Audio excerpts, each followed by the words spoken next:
여성입니다. 이 나이 먹도록 결혼도 하지 않으면 외롭지 않냐고 물으시는 분들이 많이 있더라고요.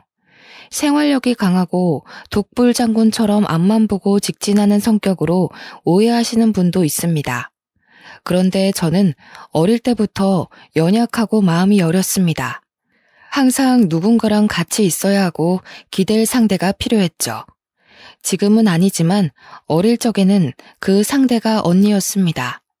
언니가 잠깐 어디로 가버리면 하루 종일 언니를 찾은 적도 있습니다.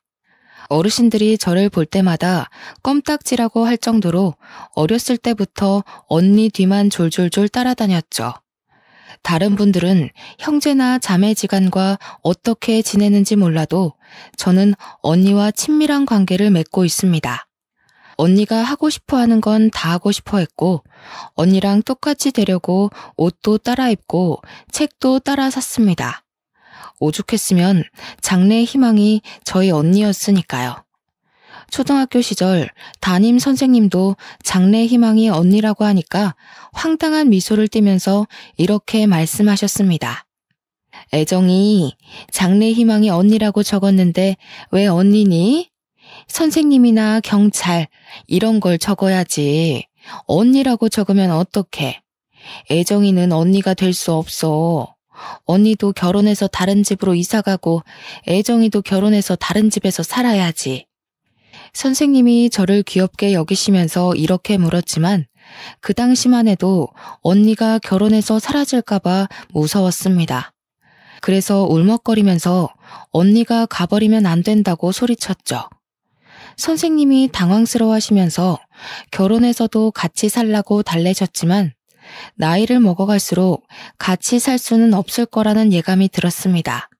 저희 부모님은 물론 이웃집 사람들만 해도 결혼하고 나서도 언니와 같이 사는 사람이 없었거든요. 어른이 되면 언니랑 같이 살 수 없겠구나 우울해했던 기억이 있는데 정신 차리고 보니 정말로 언니와 살고 있네요. 언니가 결혼하고 나서 분가했지만 계속해서 저랑 부모님이 계시는 본가를 찾아왔습니다.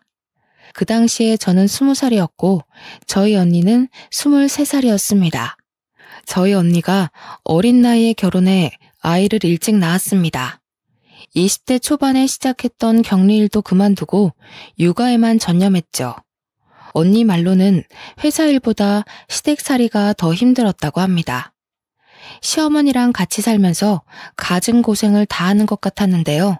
제가 속상해할까봐 자세히 이야기해주지는 않았지만 제가 직접 목격한 것도 있었습니다. 언니가 시어머니를 피해 저희 집으로 와서 쉬고 있을 때가 있을 때였습니다. 갑자기 문 두드리는 소리가 들려서 밖으로 나가보니 사돈 어르신이 와 있었습니다. 에이, 그것 여기 있지? 뭐 한다고 자꾸 밖에 나가 있는 거냐, 어? 내가 잡아먹기라도 했어? 죄송해요. 잠깐 동생 얼굴 좀 보고 싶어서 그랬어요. 우리 하윤이가 이모 보고 싶다고 해서요. 언니가 서둘러 짐을 싸서 나서는데 너무 불쌍해 보였습니다. 결혼 전까지만 해도 늘 환하게 웃던 언니인데 결혼한 이후로 불행해 보였죠. 저한테 몰래 전화를 해서 울먹거리거나 보고 싶다고 말한 적이 많이 있었습니다. 지금이라면 사돈 어르신한테 그러지 말라고 말려보기라도 할 텐데 저도 나이가 참 어렸습니다. 그 모습을 보고만 있다가 언니를 떠나보내고 말았는데요. 어느 날은 언니가 새벽에 전화를 걸어와서 너무 힘들다고 하는 거 있죠. 잠을 자다가 그 전화를 받았는데 깜짝 놀라서 잠이 다 깼습니다. 언니가 흐느끼는 소리를 듣자마자 잠옷 차림으로 언니의 시댁으로 달려갔습니다. 언니가 슬그머니 시댁을 빠져나와서는 제게 다가오는데 무슨 귀신이 다가오는 줄 알았습니다. 시어머니가 언니를 어찌나 괴롭혔는지 사람이 반쪽이 되어 있더군요. 그런 언니가 흐느적 걸어오더니 제게 미안하다고 했습니다. 여기까지 오게 해서 미안하다면서 희미하게 웃고 있는데 그 미소가 어찌나 슬퍼 보이던지요. 제가 왜 울었냐고 묻는데도 운 적이 없다고 거짓말을 하더라고요. 저는 아직까지 어둠 속에서 안개처럼 보이는 언니의 미소가 생각납니다. 여러분은 그런 미소를 보신 적이 있으신가요? 사람이 금방이라도 쓰러질 것 같은 미소였습니다. 제가 그 뒤로는 전화를 해서 시댁에 무슨 일이 있는지, 몸 상태는 어떤지 물었습니다. 그때가 돼서야 언니가 해탈한 목소리로 충격적인 말을 꺼내놓았습니다. 다 네 탓이지 뭐. 내가 아들도 못 낳으니까 이렇게 된 거야. 장남을 낳았으면 나도 예쁨 받았을 텐데. 언니가 흐느끼면서 전화를 끊길래 저도 눈물을 흘리고 말았습니다. 그 뒤로 언니에게 차라리 독립하라고 아니면 이혼이라도 하라고 말해보았습니다. 하지만 그게 쉽냐고, 이혼하면 우리 하윤이는 어쩔 거냐고 묻더군요. 언니가 꾸역꾸역 그런 시집살이를 견디고 있는데 제가 해줄 건 하윤이를 봐주는 일뿐이었습니다. 시댁에 주말마다 전화를 해서 하윤이가 보고 싶다, 언니가 보고 싶다 떼쓰는 일이 제 일이었습니다. 언니는 난감한 척 저한테 화를 내는 척하면서 제 집으로 겨우 왔었죠. 그래서 덕분에 조카랑 쌓은 추억이 많이 있습니다. 놀이공원도 가고 공원으로 피크닉도 가면서 자매같이 놀아주었죠.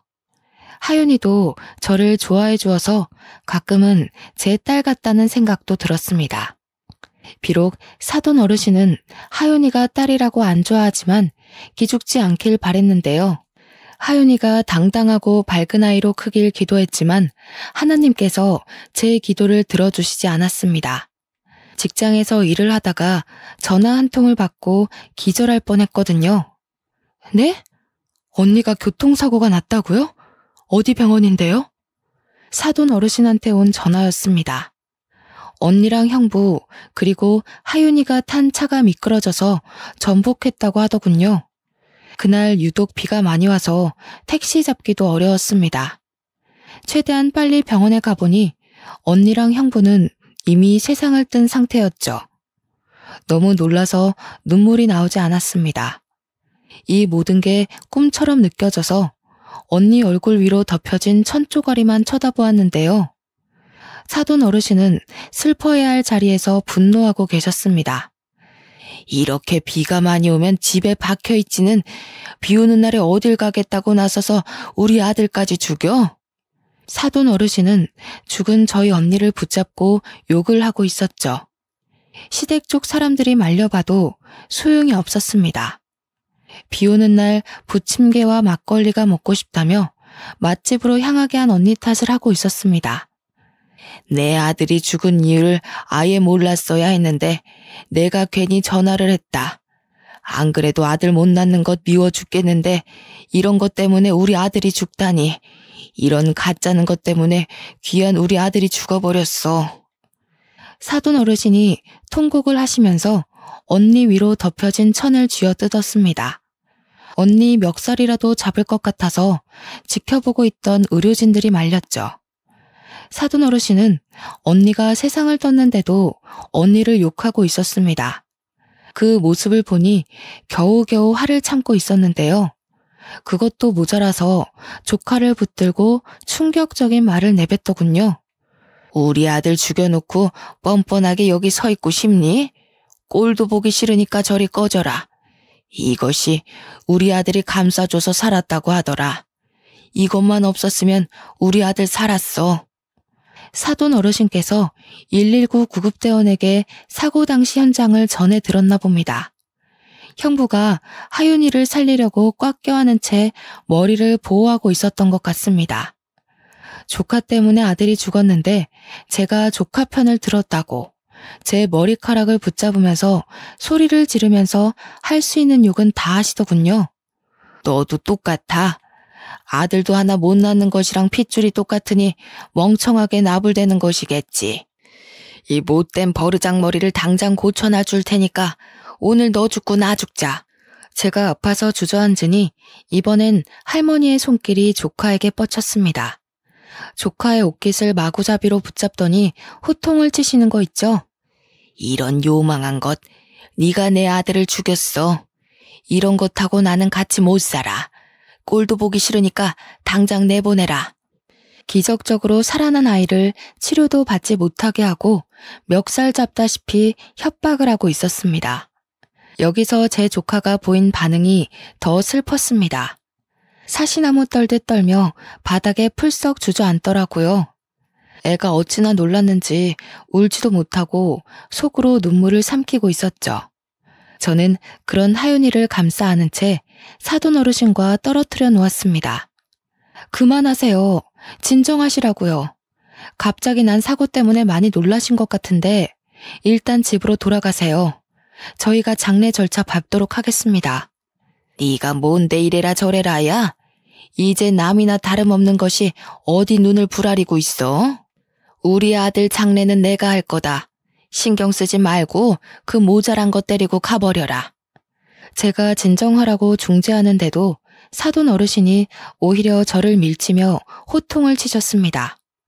조카에게 고아원에 보내버릴 거라는 말까지 해서 저는 얼른 하윤이의 두 귀를 막아버렸죠. 그리고 하윤이에게 다정하게 속삭이며 오늘 있었던 일은 모두 다 잊어버리라고 했습니다.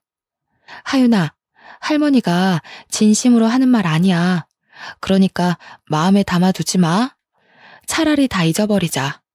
이모도 잊고 싶으니까 다 잊으려고 해.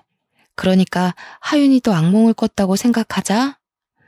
하윤이한테 이렇게 말하고 다른 병원으로 데려가 머리 상처를 꿰매고 찰과상과 인대가 늘어난 부분을 치료하였습니다. 형부가 자식을 정말로 아끼고 사랑했던 것만큼 하윤이를 처절하게 껴안고 있었나 봅니다. 차가 전복했는데도 하윤이는 5주 만에 태어나였습니다. 저희 조카가 이렇게 회복하는 사이 언니와 형부는 같은 장례식장에서 상을 치르지도 못했습니다. 사돈 어르신의 뜻대로 형부 장례식장과 멀리 떨어진 곳에서 상을 치러야 했는데요. 형부 장례식장과 언니 장례식장을 왔다 갔다 하면서 정신없이 지내던 와중이었습니다. 갑자기 전화가 와서 받아보니 청천벽력 같은 소식이 들려왔습니다. 뭐라고요? 하윤이를 고아원에 보냈다고요? 엄마한테 전화가 와서 받아보니 사돈 어르신이 기어코 하윤이를 고아원에 보내버렸다고 하더라고요. 엄마도 이제 알았다며 어쩌면 좋냐고 하길래 서둘러 하윤이가 있다는 고아원에 가보았습니다. 구석에서 외롭게 앉아있는 하윤이를 보고 눈물을 터뜨리고 말았죠. 언니가 죽었을 때보다 더 서럽게 울었던 것 같아요. 그때 사돈 어르신이 인간만도 못하다고 느꼈습니다. 사돈 어르신 말대로 이제 가족도 아니니 저도 예의를 차리지 않으려고요. 그렇게 굳게 다짐하고 하윤이를 데려왔습니다. 그리고 제 밑으로 호적을 올려서 키우기로 했죠. 하윤이를 키우게 된 지 5년이란 시간이 흘렀습니다. 이제 결혼할 나이가 훌쩍 지나서 선자리를 보러 다니게 되었는데요. 공무원부터 경찰, 선생님, 잘 나가는 사업가까지 좋은 직업을 가진 남자들을 많이 만나보았습니다. 하지만 잘 되려고 하면 이상하게 연락이 끊기고 흐지부지 되더군요. 저한테 문제가 있는 건 아닐까 고민하던 찰나 호텔에서 일하는 요리사를 만나게 되었습니다. 정말 괜찮은 사람이었죠. 그 남자가 저한테 하윤이에 대해 묻기 전까지요. 애정씨가 집에 일찍 가야 한다고 하시던데 따로 이유가 있으신가요? 자녀가 있는 것도 아니고 통금 있는 사람처럼 6시 전에 가시는 게 궁금해서요. 우리 조카랑 같이 살고 있는데 조카 밥을 챙겨줘야 해서요.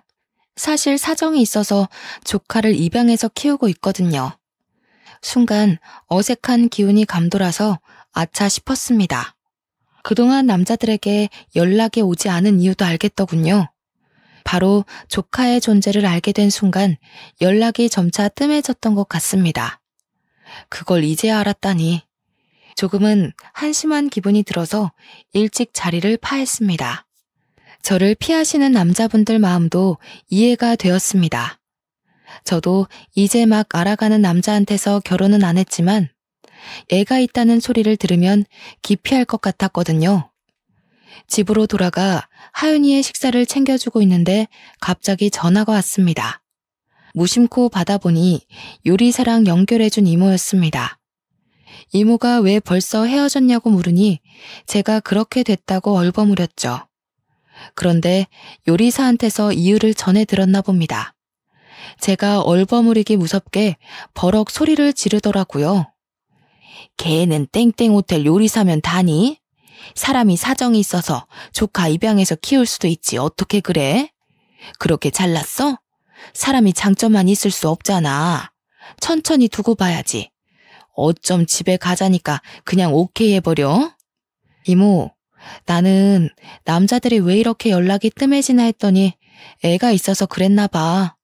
나도 애 있으면 좀 그럴 것 같아. 결혼이 소꿉장난도 아니고 그럴 수도 있지. 너무 화내지 마. 이모가 화를 참지를 못하니까 그저 허허 웃고 말았습니다. 그런데 제 조카가 그 소리를 다 들은 것 같았습니다. 밥을 먹는 둥 마는 둥 하더니 방 안으로 획 들어가 버리더군요. 다 먹었냐고 물어봐도 대답도 안 했습니다. 13살짜리가 알아들을 거라고 생각도 못했죠. 워낙 어릴 때부터 키운 아이라 너무 어리게만 봤던 것 같습니다. 갑자기 제가 퇴근을 하고 돌아오니 하윤이가 제게 편지를 써서 건넸습니다. 기특한 마음에 얼른 편지를 읽어봤는데 편지의 내용은 충격적이었습니다. 자기는 괜찮으니 고아원에 들어가겠다고 하는 거 있죠? 자기가 고아원에 들어가면 제가 좋은 남자를 만나서 결혼할 수 있을 거라고 했습니다.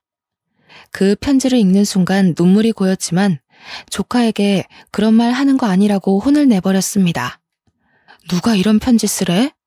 이모가 하윤이 버리고 결혼할 것 같아? 어디서 그런 말을 해? 따끔하게 혼을 냈더니 조카가 엉엉 울어버리더군요. 그런 조카를 꼭 껴안으며 결혼을 포기하기로 마음먹었습니다. 조카가 있어서 떠날 남자라면 평생을 함께할 가치도 없다는 생각이 들었고 결혼하는 것보다 조카랑 같이 있는 삶이 더 소중해 결혼하지 않기로 한 것입니다. 물론 이런 저를 이해해주고 결혼하겠다고 나서는 남자가 있다면 결혼식을 올릴 테지만 그런 남자는 보이지 않았죠. 그래서 그 뒤부터 어른들이 만들어준 선자리에 나가지 않았습니다. 그 시간에 조카를 위해 돈을 벌거나 조카와 지내는 시간을 늘렸는데요. 그렇게 열심히 살다 보니 조카가 어느새 고등학생이 되어 의대를 목표로 하기 시작했습니다. 제가 의대 가라고 강요한 것도 아닌데 코피를 쏟을 정도로 공부를 하였습니다. 아침 일찍 일어나 등교하기 전에 간단하게 영단어를 외우고 밥 먹으면서 교과서를 훑어보고 있더라고요. 조카 말로는 점심시간에도 밥을 빨리 먹는다고 들었습니다. 얼른 교실로 돌아와 공부를 하려고요. 저도 그렇고 언니도 그렇고 어렸을 때 그런 적이 없었는데 도대체 누굴 닮았는지 완전히 책벌레가 다 되어 있었습니다. 어느 날은 늘 전교에서 1등인 녀석이 5등을 한 날이 있었습니다. 저는 컨디션이 안 좋으면 그럴 수 있다고 위로해 주었는데요. 오히려 자기가 성을 내면서 과외를 붙여주라고 하더라고요. 아무래도 학년이 올라갈수록 애들이 사교육에 집중하는 모양이었습니다. 그동안 과외나 학원 없이도 공부를 곧잘 잘해내던 조카 녀석이었는데 승부욕이 올랐는지 제게 부탁을 다 하더군요. 하윤이가 뭘 해달라고 한 적은 처음이라서 학부모들한테 수소문해서 유명한 과외 선생님을 붙여주었습니다. 저희 조카가 똑똑한 것도 있지만 과외를 받으니 성적이 쑥쑥 올랐습니다. 그 뒤로 1등을 놓친 적이 없었죠. 그러다 조카가 쓰러진 날이 있었습니다. 회사에서 일을 하다가 전화를 한 통 받았는데 저희 하윤이 담임 선생님이더군요. 하윤이가 수업을 듣다가 쓰러져서 병원에 있다고 하길래 바로 달려갔습니다.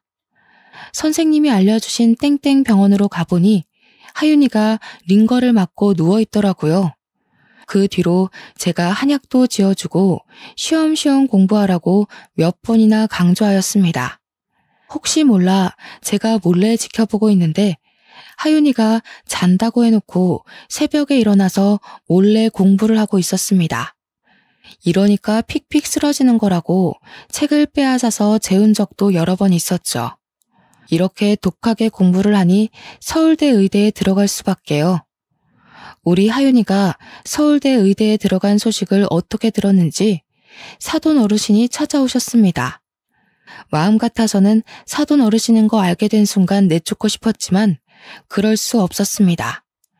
현관문이 열리자마자 밀고 들어오시더니 제 뒤에 서 있는 하윤이를 보시더라고요. 하윤이가 서울대 의대에 들어갔다며? 다른 자식도 아니고 죽은 우리 첫째 아들 자식인데 내가 챙겨줘야지. 하윤아, 나 기억하니? 할머니잖아. 8살까지 애지중지 키워주던 할머니. 그 말을 들은 순간 억장이 무너졌습니다. 하윤이를 버리겠다고 고아원에 보내놓을 땐 언제고 이렇게 찾아오다뇨. 게다가 하윤이는 할머니를 기억하지 못하는 것 같았습니다. 쭈뼛거리며 다가가더니 꾸벅 인사를 건네더라고요. 사돈 어르신은 그런 조카를 보고 좋다고 미소 짓더니 원래부터 자상한 할머니였던 척 껴안기까지 하였습니다. 아유, 우리 하윤이 보고 싶었다. 하윤이도 할머니 보고 싶었지? 그동안 어떻게 지냈니? 할머니가 그동안 사는 게 힘들어서 이렇게 늦게 왔다. 이번에 의대에 들어갔다며? 할머니가 다 지원해 줄 테니까 독립하고 싶으면 말해라. 등록금이랑 생활비도 대줄게. 사돈 어르신이 조카에게 핸드폰을 달라고 하더니 연락처를 입력해 놓았습니다. 아무것도 모르는 조카 녀석은 그저 좋아라 하더군요. 저한테 입양 온 후로 외가 쪽 식구들이랑 교류하지 않고 쭉 지내왔으니 반가웠을 겁니다. 그 모습을 보니 너무 섭섭했지만 할머니가 버리려고 했다는 말을 할 수가 없었습니다. 얼마나 충격이었으면 그런 엄청난 기억을 다 까먹을까 싶었죠. 8살짜리가 겪었을 고통을 또 겪게 하고 싶지 않아서 입을 꾹 다물었습니다. 하지만 밤마다 이걸 조카한테 말해줘야 하나 말아야 하나 고통 속에 시달렸습니다. 나중에 조카가 알게 돼서 저한테서 큰 배신감을 느끼면 어쩌나 고민이 되더군요. 저 혼자 고민 속에 갇혀서 끙끙 앓고 있으니 시간이 흘러 조카가 기숙사에 들어가는 날이 되었습니다. 간단하게 짐을 싣고 학교 기숙사 쪽으로 가려고 했는데요. 갑자기 사돈 어르신이 나타나 저를 막아섰습니다. 예, 짐이 이것뿐이니? 여자애 혼자서 지내는 건데 이것밖에 안 가져가면 어떡해? 나머지는 택배로 붙일 거예요. 제가 알아서 할 테니까 신경 쓰지 마세요. 뭐? 신경을 쓰지 말라고? 이런 일은 할머니가 신경 써야지 누가 쓰니? 나이도 어린 게 왜 이렇게 버릇이 없어? 마음 같아서는 욕짓거리를 내뱉고 싶었지만 조카가 있어서 참았습니다. 사돈 어르신은 제 차에서 짐을 빼내더니 기어코 자기 차에 실어서 조카를 끌어당겼습니다. 조카가 제발 따라가지 않길 바랬는데 자연스럽게 사돈 어르신 차로 옮겨 타더군요. 속이 부글부글 끓었지만 주먹을 꽉 쥐며 심호흡을 하였습니다. 제 차로 조카를 따라가 학교 캠퍼스는 어떤지 기숙사 환경은 어떤지 자세히 뜯어보았습니다. 하지만 조카는 할머니 곁만 졸졸 따라다니며 미주알고주알 이야기하고 있었죠. 결혼까지 포기하고 키워낸 귀한 조카가 할머니 자격도 안 되는 늙은 여자에게 저러니 억울했습니다. 남몰래 눈물까지 닦아내며 그 수모를 참아냈는데요. 수모는 거기서 끝난 것이 아니었습니다. 하도 조카에게서 연락이 오지 않아서 오랜만에 전화를 해보았습니다. 그런데 조카가 받지 않더군요. 그런 날이 수도 없이 지난 뒤에야 걱정이 돼서 학교까지 찾아가려고 했습니다. 사돈 어르신이 어떻게 알았는지 갑자기 저한테 전화를 해서는 이런 소리를 짓거리더라고요.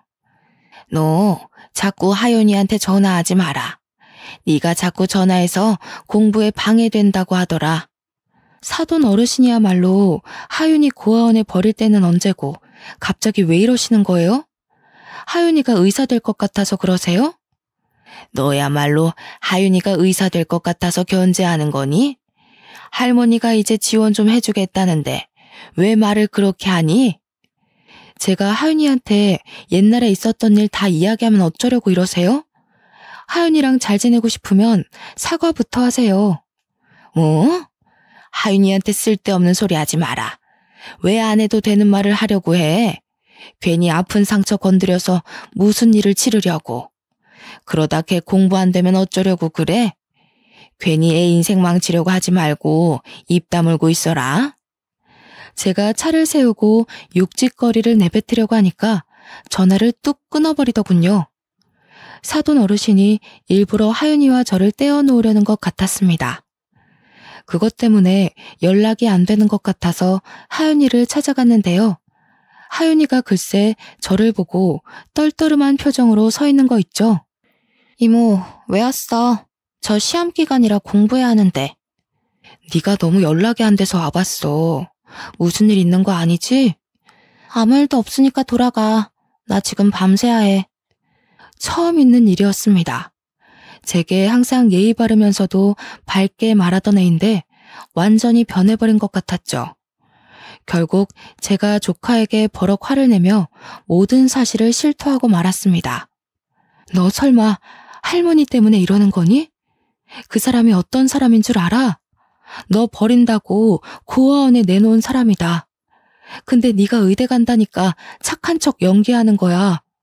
네가 조금이라도 잘못되면 바로 버릴 사람하고 이러는 거 아니야. 나는 너 키우려고 인생을 걸었어. 정말 친엄마처럼 널 키워냈는데 어떻게 이럴 수 있니? 제가 울면서 말해놓고 차마 조카의 얼굴을 바라볼 수가 없었습니다. 그런데 조카가 제 말을 믿어주지 않더군요. 할머니가 그랬다고? 우리 할머니가 그럴 리가 없어. 이모가 잘못 기억하고 있는 거겠지. 12년을 키워준 이모를 믿어야지. 어떻게 할머니를 믿니? 네가 제정신이야? 조카가 제 말을 듣고 왈칵 눈물을 쏟길래 조카에게 다시 트라우마를 안겨준 것 같아서 그 자리를 뛰쳐나왔습니다. 며칠 뒤에 심하게 말해서 미안하다고 다시 이야기 나누자고 연락해봤지만 답은 돌아오지 않았습니다. 조카가 제 말을 믿지 않는 것 같더군요. 다 큰 조카가 연락도 잘 되지 않고 찾아가도 바쁘다 하니 어쩌겠나요. 마음 같아서는 가슴이 찢어질 것 같다 나한테 왜 그러냐고 따지고 싶었지만 포기했습니다. 내놓은 자식이라고 생각하고 그렇게 8년이라는 시간을 흘려보냈습니다. 가끔씩 연락해서 들어보니 공부도 열심히 하고 잘 지내는 것 같았죠. 그것만으로 만족하며 살려고 했습니다. 그러다 조카가 대학을 졸업하고 의사가 됐다고 연락을 하더군요. 이모, 내가 그동안 연락이 없었지? 할 말이 있는데 땡땡 병원으로 올 수 있어? 조카 녀석이 고백할 것이 있다고 하니 저도 도대체 왜 그런 것이냐고 따져볼까? 아니면 할머니한테 무슨 말을 들은 것이냐고 물어볼까 고민했습니다. 땡땡 병원으로 가보니 조카가 갑자기 병실로 저를 데려가는 것이었습니다. 그곳에 사돈 어르신이 누워있어서 깜짝 놀라고 말았죠. 사돈 어른, 어디 아프세요? 왜 저한테 말도 안 하고 하윤이 병원에 입원해 계세요? 내가 8년 전부터 췌장암에 걸렸는데 다시 재발하고 말았다. 이제는 다른 장기로까지 전이 돼서 수술해도 살기 어렵다고 하는데 어쩌면 좋냐? 사돈 어르신이 그리 말하면서 눈물을 흘리는데 그제서야 8년 전보다 삐쩍 마른 몸이 보였습니다. 그런 사돈 어르신이 불쌍해 보이는커녕 다 업보라는 생각이 들었죠. 이제 곧 세상을 뜰 사람인데 우리 조카한테 왜 그랬고 언니한테는 왜 그랬냐고 따지기도 싫었습니다. 생판남이니 적당히 회복을 기원하고 병실을 나오려고 했는데 사돈 어르신이 갑자기 일어나 제 앞에서 무릎을 꿇었습니다. 미안하다. 내가 그동안 잘못했어. 네 언니한테 모질게 대한 것도 잘못했고 내 손녀 버리고 너한테 떠맡긴 것도 잘못했다. 내 욕심 때문에 갑자기 나타나서 가족 행세한 것도 미안해. 네? 갑자기 그게 무슨 소리세요? 내 사과 좀 받아주라. 그래야 내가 수술을 할 수 있어. 나 하루라도 더 살고 싶다. 하윤이가 잘 아는 교수님이 계시는데 그 교수가 췌장암 수술을 제일 잘한다고 하더라. 대한민국 1등이래. 그 교수가 수술해주면 나 살 수도 있다는데 나 한 번만 살려주면 안 되겠니? 사돈 어르신이 하는 말을 들어보니 내가 사과를 받아주면 조카가 교수에게 수술해달라고 부탁을 해본다고 말했나 봅니다. 두 손을 싹싹 빌며 제 다리에 살려달라고 매달리는데 어처구니가 없더군요. 그래서 서둘러 사돈 어르신을 떼어놓고 단호하게 말하였습니다. 내가 왜 사과를 받아야 하죠? 우리 하윤이 버릴 때는 언제고 갑자기 나타난 거 보니까 췌장암 때문에 그러셨네요. 췌장암 진단받고 겁먹어서 찾아오신 건가요? 나중에 우리 하윤이 써먹을 때 있을까봐 그러신 거냐고요. 췌장암이 낫기가 그리 힘들다고 하더라. 재발이 잘 된대. 수술은 성공했는데 의사한테 그런 소리를 들으니 밤잠을 잘 수가 있어야지. 그런데 하윤이가 의대에 합격했다는 소식을 듣고 눈이 돌아버렸다. 가족끼리 이러면 안 되는데 내 이익만 챙기려고 했어. 내가 이렇게 반성할 테니까 한 번만 봐주면 안 되겠니? 사돈 어르신께서 모든 사실을 실토하고 인정하셨습니다. 조카에게 의도적으로 접근하고 저와의 연락수단을 모두 다 끊어놓은 거죠. 계속해서 조카를 감시하며 저와 연락을 하고 있는지 만나고는 있는지 감시한 것 같았습니다. 이 사실을 하윤이에게 다시 한번 확인하면서 충격적인 사실도 전해 들었습니다. 이모, 사실 나 다 기억하고 있었어. 할머니가 나 고아원에 보냈던 것도, 이모가 나 다시 데리고 간 것도. 그런데 할머니가 다시 나타난 순간 무슨 꿍꿍이가 있을 거라는 생각이 들었거든.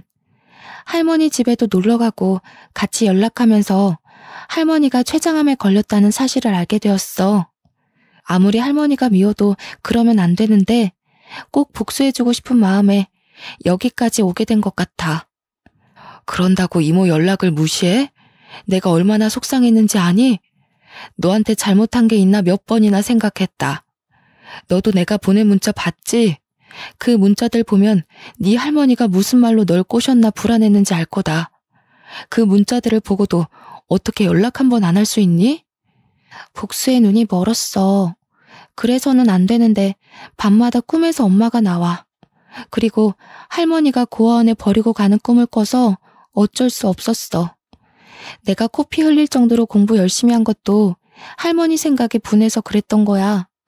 조카가 울먹거리면서 저명한 의사가 되어 아픈 할머니를 배신하는 꿈을 꾸고 있었다고 말하였습니다.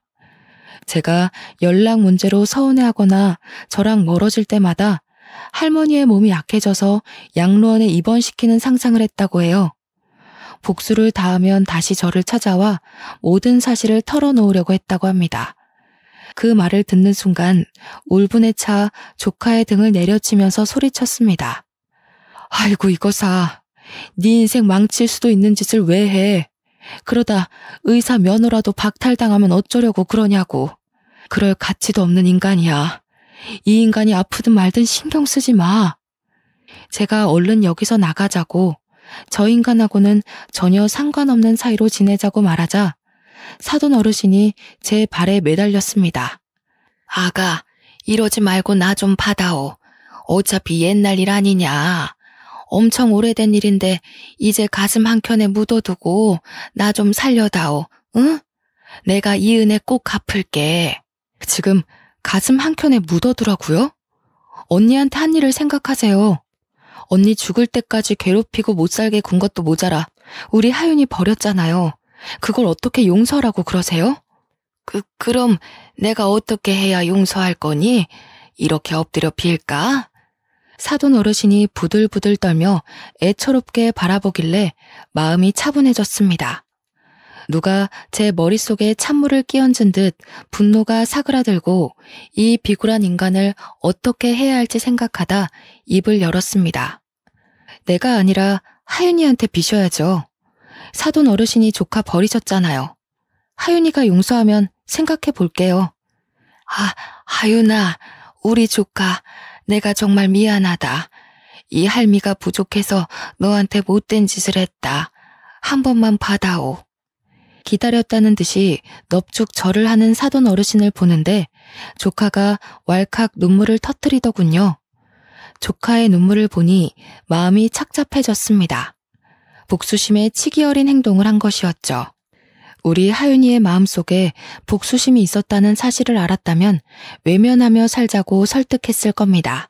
뭐라도 했으니 됐다고 조카를 달래며 사돈 어르신을 버려두고 왔는데요. 허망하게 앉아있는 사돈 어르신을 보니 많은 생각이 들었습니다.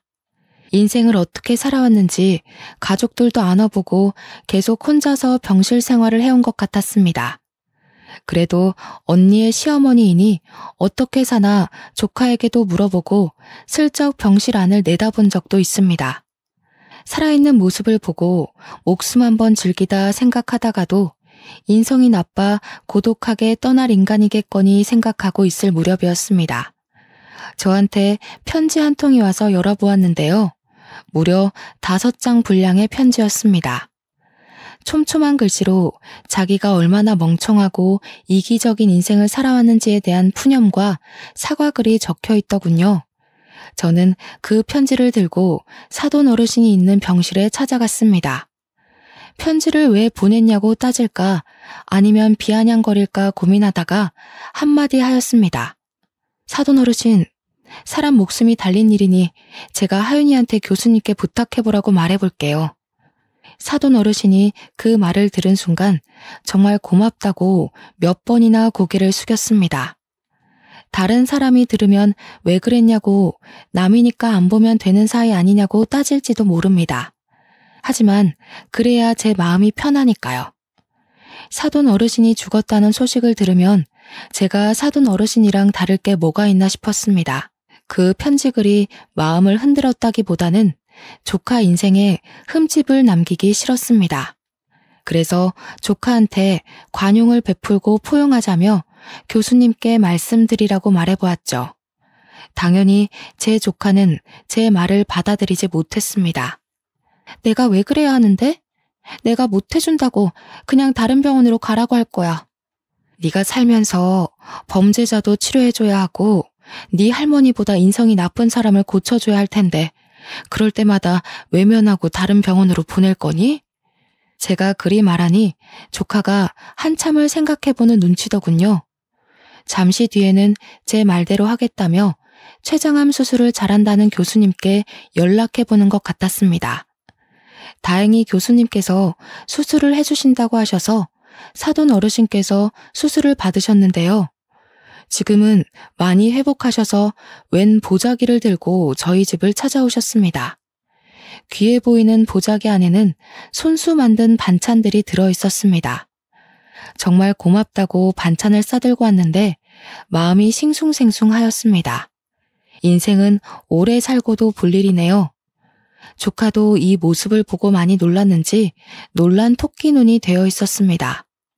사돈 어르신이 조카가 좋아하는 떡을 직접 쪄왔다며 꺼내서 건네는데 정말 애처롭게 보이더군요. 이거 내가 우리 하윤이 생각해서 찐 거다. 우리 하윤이 백설기 좋아하잖아. 포슬포슬하니 정말 맛있다. 한 입 먹어봐라. 하윤이가 먹지 않으니 슬그머니 손을 내리며 멋쩍게 웃어 보였습니다. 역시 내가 준 거라서 좀 그렇지? 그래도 버리면 아까우니까 나 가면 먹어라. 그날은 그렇게 가버리더니 다음 날에도 찾아와서 반찬을 건네주셨습니다. 반찬만 만들어주신 것이 아닙니다. 어느 날 오신다는 전화를 하길래 무슨 일인가 했더니 집안 청소를 해주겠다는 거 있죠?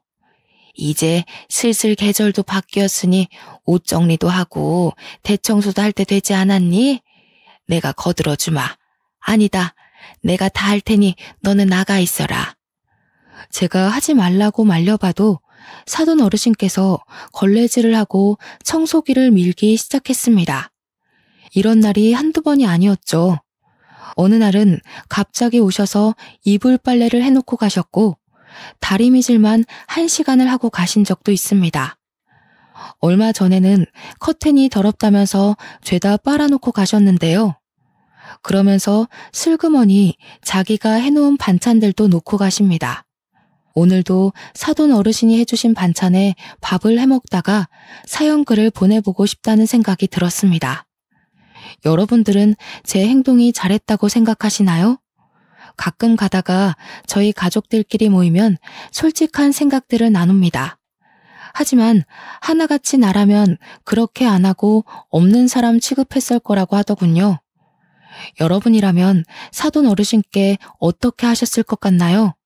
저보다 많은 것들을 알고 경험이 많으신 분들의 생각이 궁금합니다. 긴 이야기 들어주셔서 감사합니다.